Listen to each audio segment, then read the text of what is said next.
রথযাত্রা শুরু হবে। হ্যাঁ, রথযাত্রার উৎসব সারা ভারতবর্ষ জুড়ে। সেই জগন্নাথ মন্দিরে দেখতে এসছে আমার মহাপ্রভুকে এই গঙ্গাধর আর লক্ষ্মীপ্রিয়া। প্রভুর কাছে এসে প্রণাম করছে। গঙ্গাধর না, আমি গঙ্গাধর নই, আমি গঙ্গাধর নই, ভট্টাচার্য মশাই নই, পণ্ডিত মশাই না, ঠাকুর মশাই না, আমি কিচ্ছু নই। আমার শুধু একটাই পরিচয়, আমি হলাম চৈতন্যের দাস।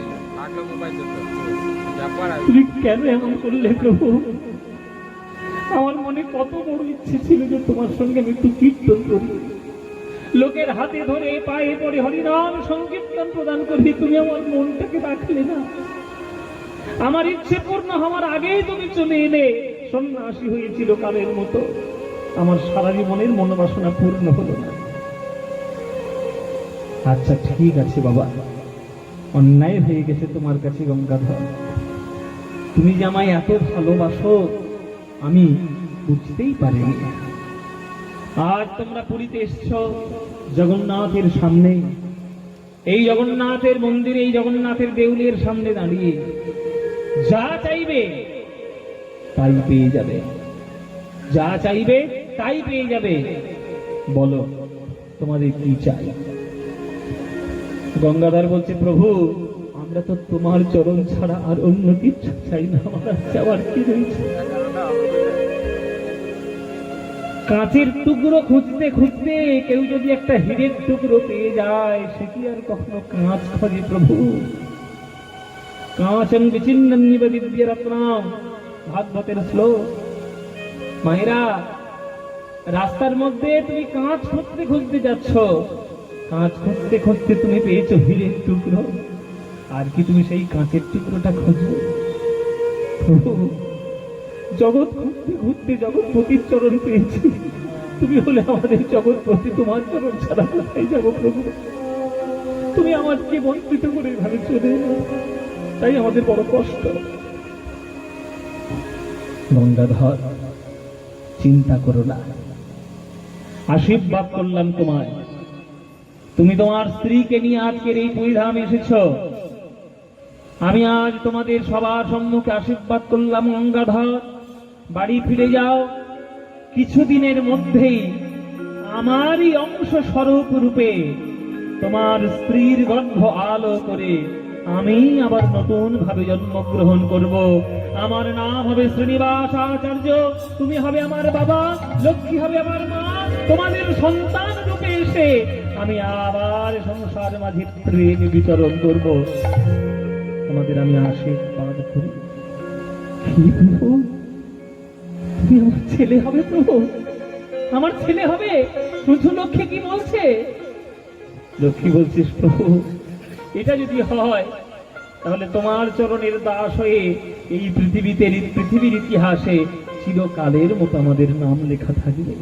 এসো প্রভু, ঘরে এসো, তোমার অংশ স্বরূপ রূপে তুমি দ্বিতীয়বার আমাদের কাছে এসো। তোমার আশার অপেক্ষায় আমরা রইলাম। প্রভু আশীর্বাদ করেছিলেন গঙ্গাধর লক্ষ্মীপ্রিয়াকে যে তার অংশ স্বরূপ রূপে, দ্বিতীয় সন্তান রূপে তিনি আবার দ্বিতীয় রূপে আসবেন। বাড়িতে ফিরে এলেন গঙ্গাধর আর লক্ষ্মীপ্রিয়া। প্রভু জগন্নাথের কৃপায়, মহাপ্রভুর আশীর্বাদে লক্ষ্মীপ্রিয়া হলেন গর্ভবতী। গর্ভবতী হয়েছেন, সন্তান তিনি জন্ম দেবেন। ভগবানের ইচ্ছা অনুসারে মহাপ্রভুর দ্বিতীয় রূপ ধরে মহাপ্রভুর দ্বিতীয় স্বরূপ শ্রীনিবাস আচার্য জন্মগ্রহণ করলেন নদিয়া জেলার চাকুন্দি গ্রামে। আজ শ্রীনিবাস জন্মিল গঙ্গাধরের ঘরে, শ্রীনিবাস জন্মিল গঙ্গাধরের ঘরে, শ্রীনিবাস জন্মিল গঙ্গাধরের ঘরে, শ্রীনিবাস জন্মিল গঙ্গাধরের ঘরে। আরে পাড়া প্রতিবেশীর মনে আনন্দ না ধরে, পাড়া প্রতিবেশীর মনে আনন্দ না ধরে।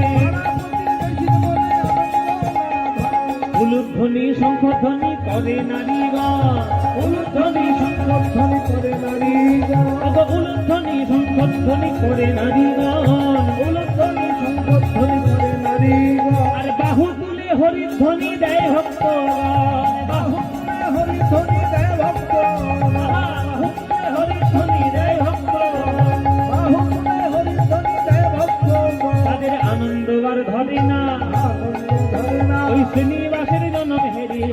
আর ধরে না,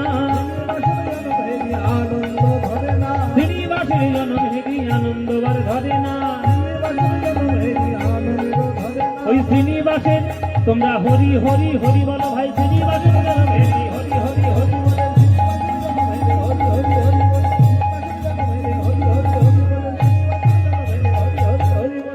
আনন্দ ধরে না, আনন্দ ধরে না, আনন্দ ধরে না।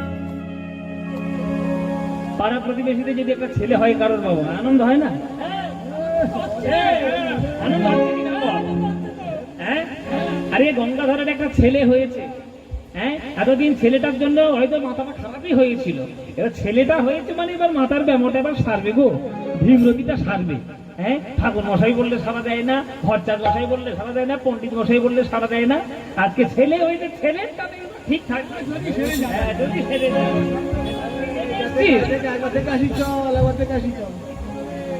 তার ছেলে হয়েছে, তুই আমার ছেলে টানাটানি করছিস কেন? বলে পাড়ার লোকে একটা ছেলে হলে আনন্দ হয় না? ও মায়ের আনন্দ তোমাদের হয়? হ্যাঁ, হ্যাঁ কি না অন্তত বলো। হ্যাঁ, তো মুটি যেন কুলু বেঁধেছে। হ্যাঁ, আনন্দ হয় তো? তাহলে হিংসে হয়? এই দেখুন আমাদের বাড়ির কর্তামা বলতে হিংসে হয়, সর্বনাশ করে দিবার কোন দিকে যাব? ও মায়েরা, তাহলে ছেলে হলে আনন্দ হয় তো? আর মেয়ে হলে? যাক, হ্যাঁ অন্তত বলেছে। যে বলবে মেয়ে হলে আনন্দ হয় না, তার এই আসর থেকে কুড়ি তুলে দেওয়া উচিত। হ্যালো, ছেলে হলে যেমন আনন্দ হবে, মেয়ে হলেও আনন্দ হবে। ছেলে যদি নারায়ণ হয় তাহলে মেয়ে হলো লক্ষ্মী, তাই না? এখন আবার মেয়ে ছেলে মেয়ে সমান সমান। আরে বাবা, ছেলেরা কিছু না পাবে, মেয়েরা অন্তত ভাতা পাবে তো, তাই না? পাবে। আরে মেয়ে হলো লাভ আছে বাবা। হ্যাঁ, তাহলে ছেলে হয়তো যখন আনন্দ তো হবে, খুব আনন্দ। এই তাহলে চলো অন্নপ্রাশনে চলো। সবাই অন্নপ্রাশনের নিমন্ত্রণে এলো। আপনাদের বলে দিই, আমার একটা ভাগ্য হয়েছে, যেখানে এই শ্রীনিবাস আচার্য জন্ম নিয়েছেন সেটা হচ্ছে চাকুন্দি গ্রাম। আর সেই চাকুন্দি গ্রামের পাট বাড়িতে আমার গান করার সৌভাগ্য হয়েছে। হ্যাঁ, আপনারা যদি পারেন একবার চাকুন্দি গ্রামে যাবেন। ওই শ্রীনিবাসের ঠিক যেখানে জন্মস্থানটা, সেটা মন্দির হয়ে গেছে এখন, আর তার সামনেই একটা আটচালা, খুব সুন্দর আসর হয়, খুব সুন্দর কীর্তনের আসর হয়। ওদের আবার মাঘী পূর্ণিমাতেই হয় আর কি। এই মাঘী পূর্ণিমা বলছি, পৌষ সংক্রান্তিতে হয়। হ্যাঁ, মানে পয়লা মাঘ থেকে ওদের অনুষ্ঠান শুরু হয়। ওই যখন আমাদের জয়দেবের মেলা হয়, ওই লাগালাগি হয় আর কি। তো ওই তখন আমি গিয়ে গান করে এসেছি। খুব ভালো জায়গা, খুব সুন্দর জায়গা, অনুষ্ঠান হয়, খুব ভক্ত শ্রোতা ওইখানে রয়েছে। তো যেখানটায় জন্মগ্রহণ করেছিলেন ওই ঠিক তার সামনেই আমরা অনুষ্ঠান করেছি। তো ছেলের অন্নপ্রাশনে সবাই পাড়ার লোকেরা গেছে, চল চল চল চল চল, আনন্দ হচ্ছে, ছেলেটাকে একবার দেখে আসি। পাড়া প্রতিবেশীদের আশীর্বাদে ছেলেটা বড় হয়ে উঠছে ধীরে ধীরে। বাবা মায়ের সুসংস্কারে ছেলে হয়ে ধীরে ধীরে বড় হয়ে উঠছে।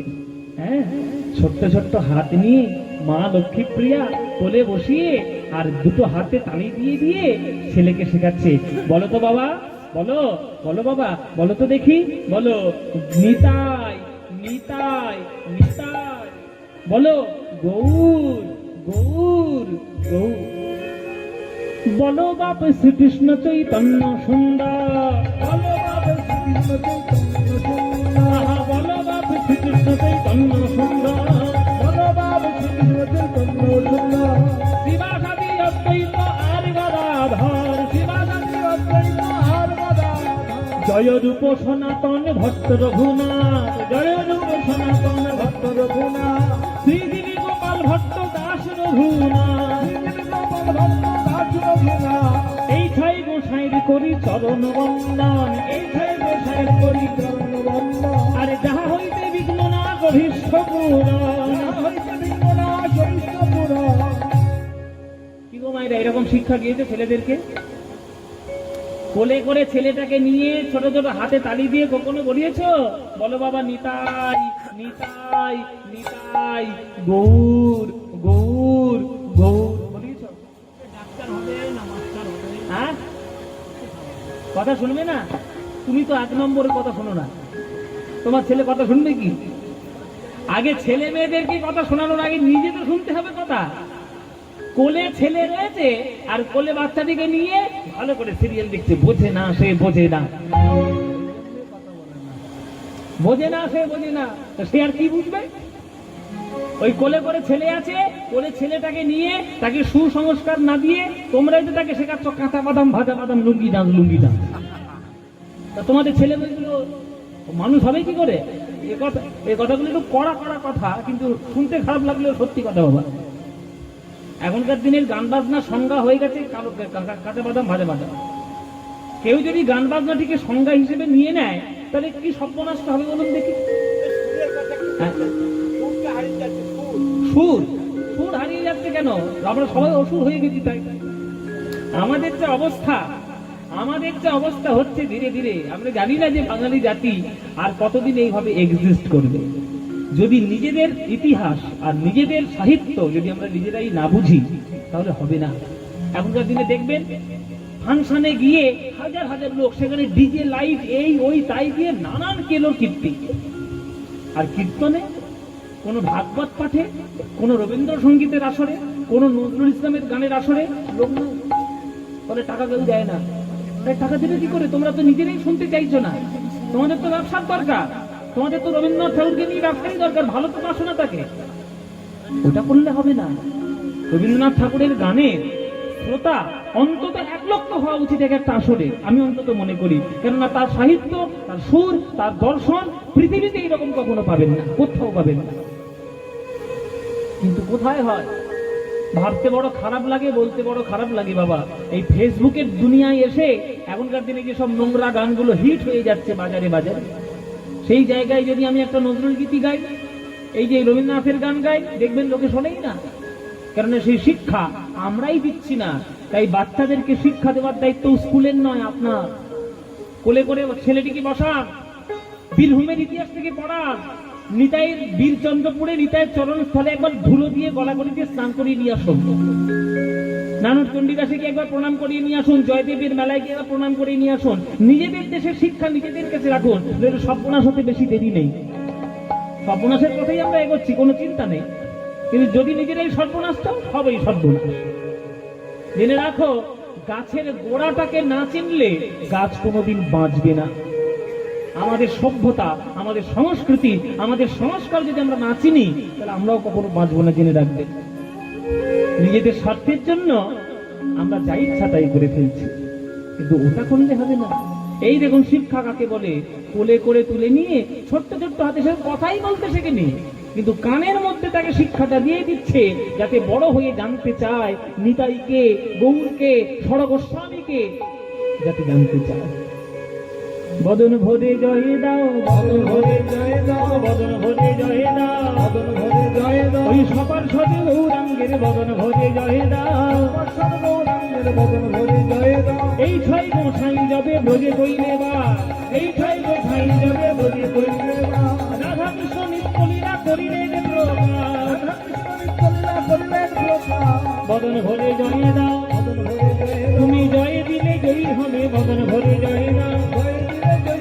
বদন ভরে জয় দাও, জয় দিলে জয়ী হবে। হরি হরি হরি বল, জয় দিলে জয়ী হবে। হরি হরি হরি বল, জয় দিলে জয়ী হবে। হরি হরি হরি বল, বদন ভরে জয় দাও, বদন ভরে জয় দাও, বদন ভরে জয় দাও।